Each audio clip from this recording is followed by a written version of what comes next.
يا رب لك الحمد كما ينبغي لجلال وجهك وعظيم سلطانك ونشهد أن لا إله إلا الله وحده لا شريك له ونشهد أن سيدنا ومولانا محمدا عبده ورسوله. عرب میں یہ دستور تھا کہ وہ اگر کسی علاقے میں جنگ کرنے کا ارادہ کرتے تو وہ رات کی تاریکی میں کبھی جنگ نہیں چھیڑتے تھے.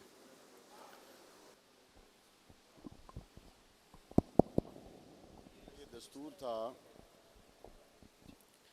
کہ وہ ساری رات سفر کرتے اور صبح جیسے ہی سورج کی روشنی محسوس کرتے کہ شروع ہونے کو ہے تو وہ اپنے گھوڑے دشمن کے علاقے میں ڈال دیتے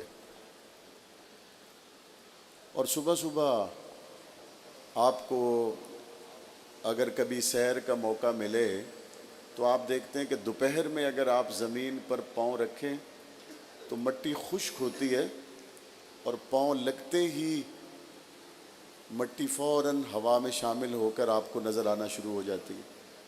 لیکن صبح کے وقت میں مٹی میں نمی ہوتی ہے, اس میں اگر آپ واک کریں چلیں پھریں تو عام طور پر وہ اتنی نرم اور ٹھنڈی اور گیلی ہوتی ہے کہ وہ آپ کے پاؤں رکھنے کی وجہ سے گرد نہیں بنتی بلکہ وہ اپنی جگہ پہ ٹھہری رہتی ہے.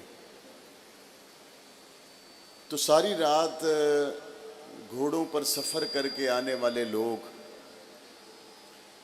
اور صبح ہوتے ہی اپنے گھوڑوں کی پشت پر بیٹھ کر دشمن کی طرف بڑھ جانے والے اور ایسی قوت اور تیزی سے گھوڑوں کو اس صبح میں دوڑانے والے کہ صبح کو مٹی نم ہونے کی وجہ سے جب آدمی چلتا ہے تو وہ مٹی زمین سے گرد بن کر اڑتی نہیں ہے, لیکن گھوڑا صبح صبح اتنی ہمت اور قوت سے اپنا پاؤں زمین پر مارے کہ وہ نم مٹی کو بھی گرد و غبار بنا کر اڑا کر رکھ دے, اور اگر وہ پاؤں پتھر کو مارے تو اس میں سے چنگاریاں نکلنے لگے, اور جہاں جا رہا ہے آگے کون سا اس کا چارہ تیار ہے, جہاں جا رہا ہے وہ منظر ایسا ہے کہ سامنے اس کو تلواریں نظر آ رہی ہیں, سامنے اس کو نیزے نظر آ رہے ہیں.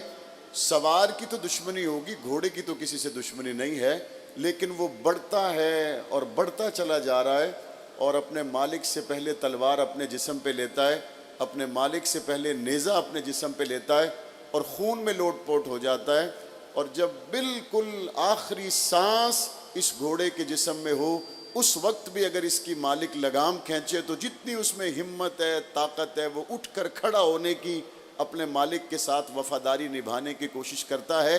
اللہ تعالیٰ نے اسی منظر کو قرآن مجید میں بیان کیا, وَالْعَادِيَاتِ ضَبْحًا فَالْمُورِيَاتِ قَدْحًا فَالْمُغِيرَاتِ صُبْحًا فَأَثَرْنَ بِهِ نَقْعًا فَوَسَطْنَ بِهِ جَمْعًا. یہ سارے گھوڑے کی وفائیں اور گھوڑے کی یہ محبت بھری داستانوں کو سامنے لانے کے بعد قرآن مجید کہتا ہے اِنَّ الْإِنسَانَ لِرَبِّهِ لَكَنُودٌ. مسئلہ یہ ہے کہ انسان اپنے رب کا بڑا ناشکرا ہے. جس نے گھاس کھائی وہ تلواروں کی صفوں کو چیرتا ہوا آگے بڑھ گیا, جس نے چارہ کھایا اس نے رات کی تھکاوٹ کی مالک سے شکایت نہیں کی, جس کو آپ نے باہر باندھا وہ صبح نکلا تو پتھروں سے ٹکراتا ہوا چنگاریاں نکالتا ہوا دشمن کی صفوں میں گھس گیا. اور یہ انسان جس کو اللہ تعالیٰ نے اتنی نعمتوں میں پالا اور اتنی دائیں بائیں اوپر نیچے سے نعمتوں کی اللہ تعالیٰ کی نعمتوں کی لذتوں کو اٹھاتا ہوا آگے بڑھتے بڑھتے اس کی حالت کیا ہوتی ہے, وَإِنَّهُ عَلَى ذَلِكَ لَشَهِيدٌ.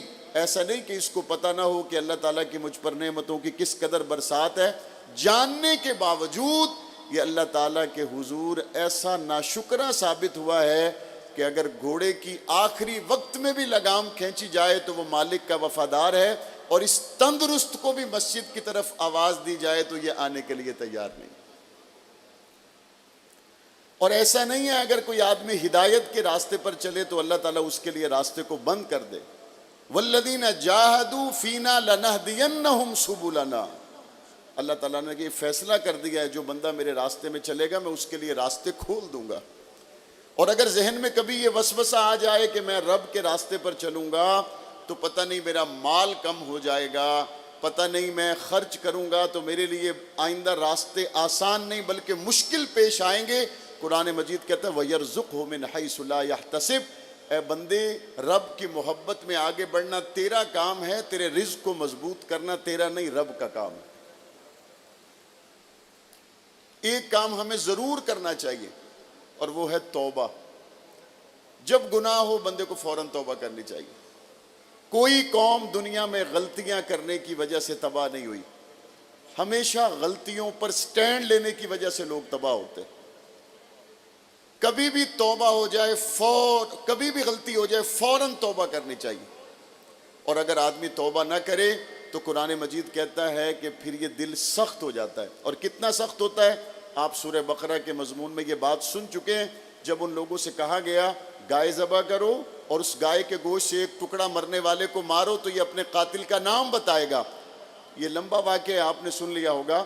جب گائے ذبح کر کے وہ گائے کے گوشت کا ٹکڑا اسے مارا گیا, اس نے بول کر بتا دیا, تو چاہیے تو یہ تھا کہ اس کے بعد وہ سیدھے ہو جاتے, لیکن اس کے بعد انہوں نے کیا کیا, توبہ کرنے کی بجائے روح گردانی کی. تو نتیجے میں کیا ہوا, وَإِنَّ مِنَ الْحِجَارَةِ لما يتفجر منه الانہار وان منها لما يشقق فيخرج منه الماء وان منها لما يهبط من خشیت اللہ. 3 پتھر ایسے ہیں اگر تھوڑا سا اللہ کا خوف ہو تو اپنی جگہ سے لڑک جاتے ہیں, اگر اللہ کے خوف میں کیفیت زیادہ گہری ہو جائے تو اس میں ذرا سا پانی آ جاتا ہے, اور بعض ایسے ہیں کہ وہ اللہ کی محبت میں نہریں بہہ جاتی ہیں. لیکن جو توبہ نہیں کرتے اللہ کہتا ہے اس کا دل پھر ان پتھروں سے بھی زیادہ سخت ہو جاتا ہے, خیر کی بات اندر داخل ہی نہیں ہوتی. والذین اذا فعلوا فاحشة او ظلموا انفسهم ذکروا اللہ فاستغفروا لذنوبهم ومن یغفر الذنوب الا اللہ ولم یصروا علی ما فعلوا وهم یعلمون. اللہ تعالیٰ کے قرآن مجید میں یہ واضح فیصلہ ہے کہ بندو بس بات اتنی ہے, جب گناہ ہو جائے میرے پاس آ جانا. وَلَمْ يُصِرُّوا عَلَى مَا فَعَلُوا, جو کیا ہے اس پہ اڑنا نہیں ہے, اس پہ ڈٹنا نہیں ہے. یہ جو معاشرے میں باتیں ہوتی ہیں نا, اچھا اسی گناہ کیتے ہیں تو تسی ساڈے گھر دانے بھیج دیو, اچھا جے میں کر دیں تے اپنی جیب دے وچوں کر دیں تہاڈا میرے اوتے کی احسان ہے, اچھا جے میں کر رہے ہیں تے تینوں کی ہے. اور آج کل ہدایت پھیلانے والے لوگ بھی بیچارے اتنے جوگے ہی رہ گئے ہیں کہ جی محلے دے وچ لڑائی پہ جائے گی اسی دفعہ کوئی گل کیتی نہیں, محلے دا ماحول نہ خراب ہوئے لہذا اسی کو گل کیتی نہیں. حالانکہ سمجھنا چاہیے کنتم خیر امت اخرجت للناس تأمرون بالمعروف وتنہون عن المنکر. اس امت کی تو نمایاں شان یہ ہے کہ اچھی بات کرنے کا حکم دے اور بری باتوں سے روکے. ترمذی شریف کی حدیث ہے, اللہ کے رسول نے فرمایا سب سے برا شخص زمین پر وہ ہے جس کی بد زبانی کی وجہ سے لوگ اس سے ملاقات کرنا چھوڑ دیں. اور وہ بد زبان اپنے آپ میں سمجھ رہا ہوتا ہے کہ میں تو بے پرواہ آدمی ہوں, مجھے تو کسی کی ضرورت ہی نہیں ہے, کام کاروبار چل رہا ہے, دکانوں کی کرائے آ رہے ہیں, بیٹے میرے کماتے ہیں, نظام میرا ٹھیک چل رہا ہے, کوئی مینوں ملے نہ ملے مینوں کیدی ضرورت ہے, کوئی سلام دیوے نہ دیوے مینوں ضرورت نہیں, کسی کو میری ضرورت ہوگی مجھے کسی کی ضرورت نہیں ہے. وہ بھائی فکر کرنے کی بات ہے. اگر لوگ تمہارے رویے کی وجہ سے تمہیں ملنا چھوڑ گئے تو اللہ کے نبی نے فرمایا زمین پر چلنے والے لوگوں میں سب سے برے تم ہو. وَلَمْ يُصِرُّوا عَلَى مَا فَعَلُوا وَهُمْ يَعْلَمُونَ. غلطی ہو جائے تو اس پہ اڑنا نہیں, ڈٹنا نہیں, فوراً توبہ کرنی ہے. اور اللہ تعالیٰ کا اصول اپنے بندوں کے لیے کیا ہے, اللہ کہتا ہے بندہ ڈھیر سارے گناہ لے کے میرے پاس آئے تو بس توبہ کرنے کی دیر ہے, میں گناہوں کو بھی معاف کر دیتا ہوں, جتنے گناہ کیے ہو ان کی جگہ پہ نیکیاں بھی لکھ دیتا ہوں. جو عام یہ دکانوں ابھی آخری اشرا شروع ہو گئے ہیں, دکانوں پہ سیل لگ جاتی ہے. سیل کا طریقہ یہ ہوتا ہے جی, پہلے 100 روپے میں وہ 1 ملتا تھا, اب سیل میں یہ ہو گیا کہ وہ 100 میں 2 ملیں گے, یا پھر اس کا ریٹ کم کر دیا جاتا ہے. رمضان میں اللہ تعالیٰ سیل لگا دیتے ہیں, لیکن عمومی دنوں میں اللہ کا کم سے کم مزاج کیا ہے, کم سے کم مزاج کیا ہے. قرآن کہتا ہے من جاء بالحسنۃ فلہ عشر امثالھا, یہ سب سے کم ریٹ ہے. اگر کوئی 1 نیکی لے کے آئے گا تو اللہ کہتا ہے میں 1 نہیں 10 لکھوں گا. ومن جاء بالسیئۃ فلا یجزا الا مثلھا, اگر کوئی ایک گناہ لے کے آئے گا تو میں 10 نہیں، میں 1 لکھوں گا۔ میں نے کہا یا اللہ بندہ لے آیا 10 نیکیاں، اللہ کہتا ہے میں 100 لکھوں گا۔ یا اللہ بندہ 10 گناہ لے کے آ گیا، اللہ کہتا ہے میں 10 لکھوں گا۔ میں نے کہا یا اللہ بندہ شرمسار ہو گیا، توبہ کرتا ہے، اللہ کہتا ہے میں 10 گناہوں کو مٹا کے اس کی جگہ پہ بھی نیکیاں لکھ دوں۔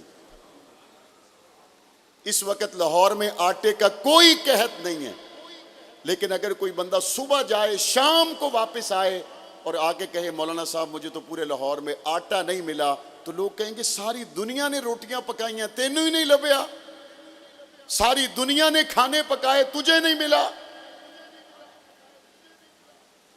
جس طرح اس بندے پہ تعجب ہے، اس سے بھی زیادہ اس بندے پر تعجب ہے جو رمضان کا مہینہ اپنی زندگی میں پالے پھر بھی قیامت میں اپنی بخشش نہ کروا سکے۔ قحط سالی نہیں ہے، اس کے باوجود اگر کوئی خالی ہاتھ آ جائے تو اس پہ تعجب ہے۔ اللہ کے رسول نے فرمایا جو رمضان کا مہینہ زندگی میں پائے پھر بھی بخشش نہ کروا سکے، اس بندے پہ بڑا تعجب ہے اور تباہی اور بربادی ہے اس کے لیے۔ مختلف باتیں رمضان المبارک میں ہم سنتے رہتے ہیں، بس ایک کام جو آخر میں آپ سے شیئر کرنا چاہتا ہوں، ہر جگہ میری گفتگو کا یہ حصہ ہوتا ہے، ضرور کوشش کر لیں قرآن مجید کو سمجھ کر پڑھیں، قرآن مجید کو سمجھ کر پڑھیں، اور جہاں تک ممکن ہو سکے اپنے بیٹوں کو، بیٹیوں کو، اپنے رشتہ داروں کو قرآن مجید کوشش کریں درس قرآن کے حلقے لگیں۔ ہم نے الحمدللہ پنجاب اسمبلی میں یہ قانون پاس کیا پچھلے سال کہ تمام سرکاری غیر سرکاری سکولوں میں قرآن مجید کا ترجمہ اور قرآن مجید ناظرہ لازمی پڑھایا جائے گا۔ الحمدللہ ہم نے یہ قانون پاس کیا، لیکن بعض وہ لوگ ہیں جو اپنی زندگی گزار چکے ہیں، کہتے ہیں مولانا صاحب اب ہم کہاں پڑھیں؟ میں ان سے کہتا ہوں جب آپ کو کوئی بندہ کہتا ہے آپ کی تنخواہ 1.5 لاکھ ہے تو 2 لاکھ ہو جائے گی اگر آپ چائنیز زبان سیکھ لیں، تو آپ کی 45 سال عمر ہونے کے باوجود بڑی جلدی چائنیز سیکھ لیتے ہیں کہ مہینے کی 50,000 انکم زیادہ ہو جائے گی لہذا سیکھنے میں کوئی حرج نہیں۔ وہ بھائی اگر 45 سال کی عمر میں نئی زبان سیکھتے ہو 50,000 روپے کے زیادہ نفع کمانے کے لیے، تو اگر 45-50 سال کی عمر میں قرآن مجید سمجھ لو گے تو اس سے بڑا منافع تو اور کوئی نہیں۔ یہ لینگویج سینٹر میں آپ جائیں بڑی عمروں کے لوگ آپ کو نظر آئیں گے۔ بھئی آپ کیوں بیٹھے ہوئے ہیں؟ وہ جی پہلے 2 لاکھ لے رہا ہوں، ایک زبان مزید سیکھ لوں گا تو 3 لاکھ مل جائے گا۔ 1 لاکھ زیادہ کمانے کے چکر میں اگر 60 سال کا بندہ دوسری زبان سیکھ سکتا ہے تو قرآن کی زبان سیکھنا کتنا مشکل ہے۔ تو اس لیے قرآن مجید کو سمجھیں، سمجھ کر پڑھیں، اللہ تعالیٰ کی گئی عبادات کو قبول و منظور فرمائے، اور اس شہید کے گلشن کو اللہ تعالیٰ تا قیامت آباد رکھے۔ ہمیں اس مرکز سے اور اس مرکز کے تمام متعلقین سے، بالخصوص حضرت شہید کے تمام گھرانے سے، ان کے پوتوں سے، ان کے نواسوں سے، ان کے سارے خاندان سے مجھے ایسی محبت ہے جس طرح یہ میرے خاندان کے لوگ ہوں، اور میں یہاں پہ بلا تکلف آ جاتا ہوں۔ میں نے چاہا کہ میری علامہ صاحب سے ملاقات ہو لیکن وہ موجود نہیں تھے، تو میں نے کہا نہیں پھر بھی انشاءاللہ جائیں گے، تراویح ادھر ہی پڑھیں گے، لیکن تراویح تو ہم نے پڑھ لی۔ آج آپ کی برکت سے آپ والے وطر پہلی مرتبہ مجھے پڑھنے کا موقع ملا، بڑا ایمان تازہ ہوا۔ اللہ تعالی ہمارے بھائی کی آواز میں، انداز میں، اخلاص میں خوب برکتیں عطا فرمائے، اور اس مرکز سے جو اتحاد اہل سنت کی اور بالخصوص ختم نبوت صحابہ اور اہل بیت کی صدائیں بلند ہوتی ہیں، اللہ تعالیٰ ان صداؤں کو تا قیامت باقی رکھے۔ وآخر دعوانا ان الحمدللہ رب العالمین۔